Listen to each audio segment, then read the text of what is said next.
দেশের অধিকাংশ কৃষকের আর্থিক সক্ষমতা কম হওয়ায় যে কোনো প্রাকৃতিক দুর্যোগ, বিশেষত বন্যা, কৃষকদের কাছে অনেকটাই ট্রমার মতোই হয়ে গেছে বলছেন কৃষিখাত সংশ্লিষ্টরা। এদিকে কৃষি মন্ত্রণালয় জানাচ্ছে, অতিবৃষ্টি ও উজান থেকে নেমে আসা পাহাড়ি ঢলে সৃষ্ট সাম্প্রতিক বন্যায় দেশের বিভিন্ন জেলায় ৩,৩46 কোটি টাকার ফসলের ক্ষতি হয়েছে।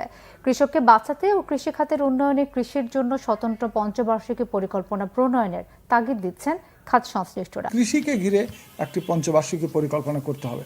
সেখানে রাষ্ট্র সংস্কারের যে কাজ হচ্ছে, সেখানে অনেক জায়গা রয়ে গেছে যেখানে আপনার পদ্ধতিগত বিধিবিধান, আইনের ত্রুটির কারণে এখানে কৃষক এটা পাচ্ছে না।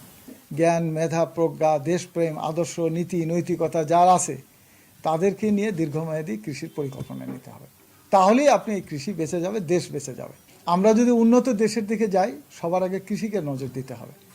কৃষি অনুন্নত, দেশ উন্নত, এরকম নজির আপনি দেখাতে পারবেন না। যে পাশ্চাত্যের সোসাইটিতে যারা কৃষক মার্সিডিজ চালায়, তার নিজস্ব প্লেন আছে, সে একটা উন্নত জীবনের অধিকারী, সমৃদ্ধশালী জীবনের অধিকারী।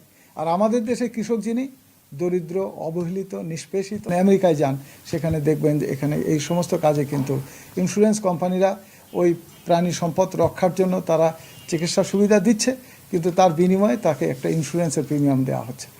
আমরা ফসলের ক্ষেত্রেও আমরা একটা যেগুলো দামি ফসল, সেই সমস্ত দামি ফসলে বিশেষ করে ধরুন যেগুলো আমরা দামি ফল, মূল, শাকসবজি যেগুলো চাষ হচ্ছে, এর মধ্যে যেগুলোতে মূল্যবান অর্থকরী ফসল, সেগুলোর দিয়ে কিন্তু বীমা শুরু হতে